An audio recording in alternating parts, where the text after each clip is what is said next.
कि मैं जब माँ की भक्ति करता था तब मेरे सपने में हनुमान जी भी आते थे। अच्छा। तो मैंने मन ही तो एक मन तरह से सोचा। माता ने ही मैंने मिला मन दी ही आपको हनुमान जी से। हाँ, माता नहीं मिला दिया। मैंने मन ही मन सोचा, मैं तो माता की भक्ति करता हूँ और हनुमान जी कहाँ से आ रहे हैं। तो मुझे हम्म। बाद में पता चला कि हनुमान जी भी हमसे खुश है भक्ति की वजह से, हम्म। क्योंकि वो भी रामचंद्र प्रभु के भक्त है। और हम माँ हम्म। की भक्ति करते हैं, इसलिए हनुमान जी हम पर खुश होंगे। इसलिए हम्म। हनुमान जी ने सपने में बहुत दर्शन दिए, इसलिए हनुमान जी से लगा हुआ। अब हनुमान जी मित्र के ने मित्र मेरे मित्र बन गए अब। जय सिया राम। जय श्री राम।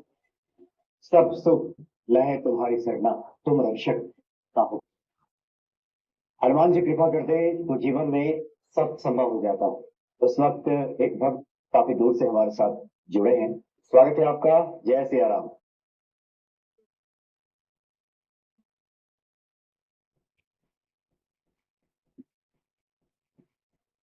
जी, आप क्या नाम हुआ और कहाँ के रहने वाले हैं आप? मेरा नाम शुभम है। मैं महाराष्ट्र राज्य से हूँ, जालना जिले में से। अच्छा। तो आपसे बातें हो रही थी फोन पे, आप बता रहे थे काफी अनुभव है आपको। और पहले तो आप माता जी के भक्त थे, बाद में हनुमान जी की भक्ति में आ गए। ये कैसे संभव हुआ, हम चाहते हैं विस्तार से भक्तों को बताएं। मैं देवी माँ का भक्त हूँ, 5 साल से मैं देवी माँ की पूजा करता हूँ।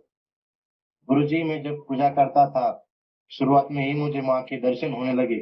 इसलिए मुझे माँ से इतना लगा हुआ कि मैं देवी माँ की भक्ति करना ही चला गया। और आज 5 साल पूरा हो गया भक्ति करने की। और इसमें से मेरा ध्यान चक्र, आज्ञा चक्र, माँ ने मुझे बहुत आशीर्वाद दिए सपने में मिलके। बहुत दर्शन हुए माँ के इस भक्ति की वजह से। मैं गांव गांव के हमारे गांव में जो छोटे छोटे बच्चे, उसी को भी आरती सिखाता हूँ। और ऐसे करने से मेरी माँ, देवी माँ, मुझ पर बहुत प्रसन्न हुई। बाद में मैं महादेव की भक्ति करने लगा। जब हमारे दोस्त मिलकर हम महादेव को जाते तो श्रृंगार करने के लिए महादेव का, तब हमारे मन में ख्याल आया कि हनुमान चालीसा पढ़नी चाहिए। तो उस दिन शनिवार था, हम जा रहे थे। कहानी ऐसी कि हम जा रहे थे, पैदल जा रहे थे हम महादेव को। और मित्र से बोला मैं, हमें हनुमान चालीसा पढ़नी चाहिए, उसका लाभ बहुत अच्छा है। तो ऐसा सोचा, बातचीत हुई। और हमारे आगे एक बंदर आ गया पेड़ से उतर कर। और वो बातचीत चल रही थी, वो हमारे आगे आगे चल रहा था। हम बंदर के पास आए तो बंदर और आगे चलता था। हमने समझ लिया ये हनुमान जी का ही दृष्टांत है। इसलिए मैं महादेव का श्रृंगार कर कर घर पर आ गया। और घर आते वक्त मैं सो गया। सुबह सुबह ब्रह्म मुहूर्त के बाद में सो गया फिर से। और मुझे नींद लगी तो मुझे सपने में बाल रूप में हनुमान जी के दर्शन हुए। मैं हनुमान जी के पैर पड़ रहा था और हनुमान जी मुझे आशीर्वाद दे रहे थे। हनुमान जी से मेरा लगा हुआ क्योंकि वो मेरे सपने में आए। क्योंकि हमने सिर्फ बात की थी कि हनुमान चालीसा पढ़नी चाहिए। तो मैंने सोचा, दोस्त को बोला, हमने सिर्फ बातचीत की है हनुमान चालीसा पढ़ने की, तो हनुमान जी ने दर्शन दिए। जब हम हनुमान जी का अनुष्ठान करेंगे, हनुमान चालीसा पढ़ेंगे, तो हमें हनुमान जी कितना प्रसन्न होंगे। इसलिए हमें अकव्य के पत्ते का 108 पानों की माला रोज शनिवार को हमने हनुमान जी को चालू की चढ़ानी। और इस वक्त हनुमान जी के और बड़े से बड़े रूप में हमारे सपने में और हनुमान जी के दर्शन हुए। इसे हनुमान जी की भक्ति मन में बढ़ गई। और हनुमान जी की कृपा करने के लिए मैं अब 40 दिन का अनुष्ठान करने वाला हूँ। और जब मैं देवी माँ की भक्ति करता था तब मेरा आज्ञा चक्र भी खुल गया। उस आज्ञा चक्र में मुझे देवी माँ की कृपा से होने वाली घटित घटना गांव की बहुत दिखाई देती थी। हमारे गांव के इंसान, गांव का घर, गांव की गली, वो आज्ञा चक्र में दिखाई देती थी। कोई इंसान मरने वाला है तो मुझे पहले 2-3 बार ही, पहले ही मुझे दृष्टांत वो मिलता था कि कोई तो मरने वाला है गांव में। ये सब सिद्धि द्वारा प्राप्त होता था। और मैं बाद में सपने में मुझे देवी माँ ने बताया कि शुभम, तुम गुरु करो। तो मैंने गुरु गुरु किया, गुरु से मंत्र लिया। और गुरु गुरु का मंत्र का जाप करता हूँ तो मेरा ध्यान चक्र अब खुलने लगा है। भगवान में बहुत शक्ति है, सिर्फ हमें मन का भाव सुंदर और अच्छा होना चाहिए। हमारा अंतकरण जो है वो निर्मल होना चाहिए। इसलिए भगवान हमारे हृदय में वास करते हैं, अंतकरण निर्मल हो तो। इसलिए अंतकरण निर्मल की भक्ति की और आज यहाँ तक आ गया। और इस भक्ति करने की वजह से मैं कीर्तन भी करने लगा, कीर्तन में मृदंग भी बजाने लगा, सिर्फ भगवान की वजह से। भक्ति में बहुत सुख है। कलयुग का सार है सिर्फ भक्ति करना। हमारी मराठी में कहते हैं, कलियुगा माझी करावे कीर्तन तेने दे भेट नारायण, ऐसा मराठी में बोलते हैं। नहीं नहीं, बहुत अच्छे आपने बातें बताई शिवम। और जो भक्त आपको सुन रहे हैं उनके मन में जिज्ञासा आ रही होगी कि आपके भीतर सबसे पहले ये माता जी की भक्ति जगी कैसे? क्या परिवार में पहले से लोग भक्ति में थे? कैसे इतना कुछ हुआ कि आपका आज्ञा चक्र जागृत हो गया, आप बता रहे हैं? नहीं नहीं, परिवार में भक्ति करने वाला कोई नहीं। मैं स्कूल में जब पढ़ता था 10वीं कक्षा में, तब मुझे थोड़े होशियार होकर भी कम मार्क आए। तो अच्छा। मैंने मेरे सपने में माँ का दर्शन हुआ। और मैं गांव में हमारे एक दोस्त थे बालाजी, उस बालाजी से कह दिया हम आरती चालू करेंगे देवी की। तो उस दोस्त ने मदद की और तब से आरती चालू की। तो आज 5 साल हो गए आरती को। और जैसे जैसे सपने में माँ दर्शन देती थी, उसके वजह से ज्यादा ज्यादा लगाव बढ़ता गया भक्ति करने का। इसलिए अच्छा माँ को। शिवम जी बताइए, क्योंकि आज्ञा चक्र जागृत होने के बाद व्यक्ति भूत भविष्य सब देख लेता है, आप खुद बता भी रहे हैं।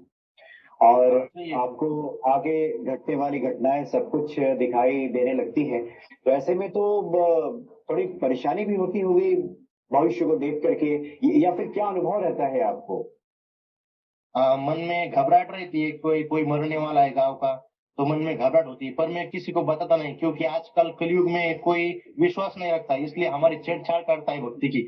इसलिए किसी को मैं मेरा अनुभव नहीं बताता, सिर्फ घर वालों से ही बताता है। और जो दोस्त भक्ति करते हैं मेरी भगवान की, उसको मैं मेरा अनुभव बताता हूँ। क्योंकि आजकल कलयुग के लोग इंसान बहुत खराब है।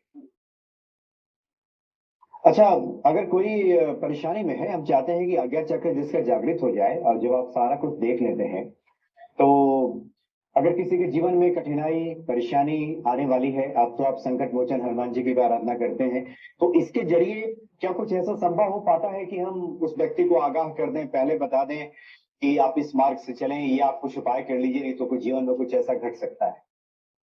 हाँ, हम आज्ञा चक्र से उसको आशीर्वाद भी दे सकते हैं। और देवी माँ ने मुझे ये वरदान भी दिया है सपने में कि तू जिसके सर पर हाथ रखेगा वो तेरी सुनेगा और वही भक्ति मार्ग में चलेगा। ऐसा करते करके मैंने 5 से 10 लोगों को तुलसी की माला पहनाई है, ऐसे माला। अच्छा। हाँ, वो मेरा सुनते हैं और वो भी महादेव की भक्ति करने लगे। जब हम महादेव को जाते हम्म। थे भक्ति करने के लिए, हाँ। तब वो जो बच्चे थे वो मांस खाते थे। उनके गले में तुलसी की माला नहीं थी। पर महादेव ने हम्म। सांप, जो सांप रहता है हमारा महादेव का महान, हम्म। उस सांप ने हर सोमवार को हमें दर्शन दिया, हर शनिवार को हमने दर्शन दिया। हम जब महादेव के लिए सुबह 4 बजे निकलते थे, यहाँ से 2 किलोमीटर लांबे, जब हम महादेव के लिए निकलते थे, तब सांप हमारे रास्ता काटता था और हम सांप का दर्शन लेते थे। और ऐसे करते, और वो भक्त जो है मेरे साथ, मेरे मित्र, उनकी भी मन में भक्ति का भाव जगा और वो भी तुलसी की माला पहनकर भगवान के पीछे लग गए। अच्छा अच्छा। अच्छा, तो माता जी की आप भक्ति करते रहे हैं, पवन पुत्र हनुमान जी की तरफ कैसे आप आकृष्ट हो गए? कैसे आपका ध्यान गया कि इस कलयुग में हनुमान जी की भी भक्ति करनी चाहिए? क्योंकि मैं जब माँ की भक्ति करता था, तब मेरे सपने में हनुमान जी भी आते थे। अच्छा। तो मैंने मन तो ही एक मन तरह से सोचा। माता ने ही मैंने मिला मन ही दिया आपको हनुमान जी से। हाँ, माता नहीं मिला दिया। मैंने मन ही मन सोचा, मैं तो माता की भक्ति करता हो रहे, हनुमान जी कहाँ से आ रहे हैं? तो मुझे हम्म। बाद में पता चला कि हनुमान जी भी हमसे खुश है भक्ति की वजह हम्म। से, क्योंकि वो भी रामचंद्र प्रभु के भक्त है। और हम हम्म। आपकी भक्ति करते हैं, इसलिए हनुमान जी हम पर खुश होंगे। इसलिए हम्म। हनुमान जी ने सपने में बहुत दर्शन दिए, इसलिए हनुमान जी से लगा हुआ। अब हनुमान जी मित्र के ने मित्र, मेरे मित्र बन गए अब। अच्छा, हनुमान चालीसा का पाठ करते हैं शिवम जी? हाँ, बहुत बार पढ़ी, पर अनुष्ठान नहीं किया, अभी अनुष्ठान करना है, वो भी अच्छा, आपके आप दोस्त करना अनुष्ठान है। करने वाले हैं? अच्छा। हाँ, अच्छा, अनुष्ठान। उसमें एक गोस्वामी तुलसीदास जी ने लिखा है कि और मनोरथ जो कोई लावे सुगम सोई अमित अमित जीवन कृपा। फल पावे, है ना? और सुगम हाँ, अनुग्रह तुम्हारे तेते, हनुमान जी की कृपा हो जाए तो जीवन में सब आसान सब सुगम हो जाता है। अपने जीवन के अनुभव से बताइए कि आपके जीवन में सब आसान, सब सुगम, सब बढ़िया से चल रहा है? मैं जब से भक्ति करने लगा हूँ तब से मेरा बहुत बहुत बढ़िया चल रहा है। मैं समाज में, मेरे गांव में मुझे बहुत मान्यता मिल रही है, बहुत सम्मान मिल रहा है। अच्छा। क्योंकि कोई भी कहता है तो उसकी माँ उसके कहती है कि शुभम जैसा बनो, शुभम जैसी भक्ति करो। हम्म गांव में बहुत सम्मान प्राप्त हुआ। हम्म। अगर अच्छा, मैं तो भक्ति अभी नहीं करता अभी तो अभी क्या करते हैं शिवम जी? अभी अभी आप क्या मैं करते हैं? मैं अब 15वीं कक्षा में हूँ। अच्छा, अभी पढ़ाई चल रही है आपकी? पढ़ाई चल रही है, और सरकारी नौकरी की तैयारी करता हूँ, एग्जाम की मतलब भक्ति के साथ साथ अपनी पढ़ाई, नौकरी ढूंढना, ये सब भी चल रहा है, तैयारी चल रही है अभी? तैयारी चल रही है। और गुरुदेव, मैं कीर्तन में मृदंग भी बजाता हूँ। अच्छा, मृदंग बजाते हैं? हाँ। बहुत बढ़िया, बहुत बढ़िया। तो जिस पे हनुमान जी की कृपा हो जाती है, उसको तो जीवन में सब प्राप्त हो ही जाता है, जिस भी मार्ग पे वो चलना चाहे। अगर इस संसार में उतरना चाहता है, शादी ब्याह करना चाहता है, वो सब मनोरथ भी हनुमान जी पूरी करते हैं। अगर कोई संन्यास्त होकर के हनुमान जी के कार्य में लगना चाहता है, वहां भी पूरी करते हैं सब। आपका क्या विचार है आगे करने का? मुझे सरकारी नौकरी मिल जाए तो मैं भक्ति भक्ति करूंगा हनुमान जी की। बस एक बार हम हमारा मनोरथ पूर्ण हो गया तो हमें भक्ति भक्ति करनी चाहिए, क्योंकि भक्ति से इतना लगा हुआ कि जैसा मनुष्य का जीने का जल जल कैसा, पानी कैसा, हम पानी के बिना रह नहीं सकते, वैसा हम्म हमारी भक्ति के साथ होगा है। वो भक्ति हमारे जीवन में हम्म, बहुत बहुत महत्वपूर्ण हो गई है। श्वास के बिना हम अच्छा। रह नहीं सकते, ऑक्सीजन के बिना, वैसे हमारे लिए भगवान हम्म हो गए। हम्म। भगवान के बिना हम भी नहीं रह सकते। अच्छा शुभम जी, आप तो बता रहे हैं कि आपका आज्ञा चक्र भी जागृत हो गया है, हनुमान जी ने भगवान। स्वप्न दर्शन भी आपको दिया है। कोई ऐसा ऐसी घटना, हालांकि जिस पे ईश्वर की इतनी कृपा हो उसके जीवन में तो वैसे कोई परेशानी आती नहीं है, लेकिन फिर भी अगर आप कुछ भक्तों के साथ साझा करना चाहें, जहां आपको लगा हो कि कोई संकट की स्थिति थी और ईश्वर ने साक्षात उन संकटों से निकाल लिया, कुछ इस तरह की बातें आपके स्मरण में हो? है ना गुरु जी, हम जब कीर्तन को जाते थे का, रात में हम कीर्तन को जाते थे सब, हम मोटरसाइकिल पे जाते थे अच्छा। कीर्तन के लिए। तब से हम्म वहाँ एक कार आती थी, इंडिका जो कार है, वो गाड़ी आ रही थी और हम वैसे जा रहे थे। और कार हमारे पीछे पीछे आ रही थी। और हम जब टर्न लेने लगे तब कार सरल सरल हमारे गाड़ी की ठोकने ही वाली थी, पर वो कार का अचानक ब्रेक लगा। तो हमने, हम्म। दृष्टांत ये भगवान का है, और हमने हमको भगवान ने ही बचा है, ऐसा हमारे लक्ष्य में आ गए। अच्छा, ऐसे मतलब हर बहुत छोटे बहुत। छोटे मौके पर ईश्वर हर जगह रक्षा करते हैं। हाँ।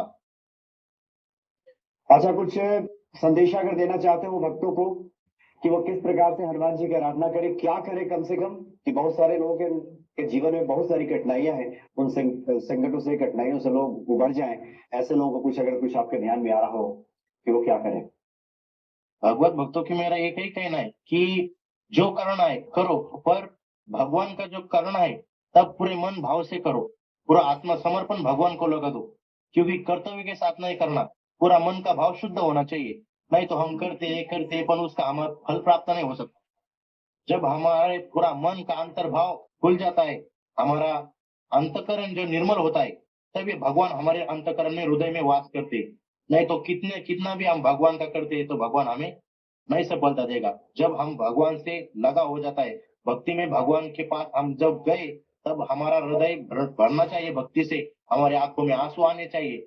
ये अपने आप नहीं आते, वो भगवान की भक्ति हमारे जागृत हो गई तो भगवान के लिए हमें आंसू भी आते। इतना एक रूप बनाए भगवान से, तब हमें भगवान फल देगा। नहीं तो आप कितना भी करोगे तो वो फल फलित नहीं होगा। हम्म। बस एक ही नहीं, कहना बहुत है अच्छी भगवत आपने भक्तों बातें के। बताई, बहुत अच्छी आपने बातें बताई है कि सिर्फ इसको एक ड्यूटी मानकर, एक कर्तव्य मानकर, एक क्रिया मान करके नहीं करना है। हृदय का जो हाँ। अंतर का भाव है, ये ईश्वर के साथ जुड़ना चाहिए। तो हनुमान जी निश्चित तौर पर कृपा करते हैं अपने भक्तों पर और भक्तों के समस्त कार्यों को सिद्ध करते हैं।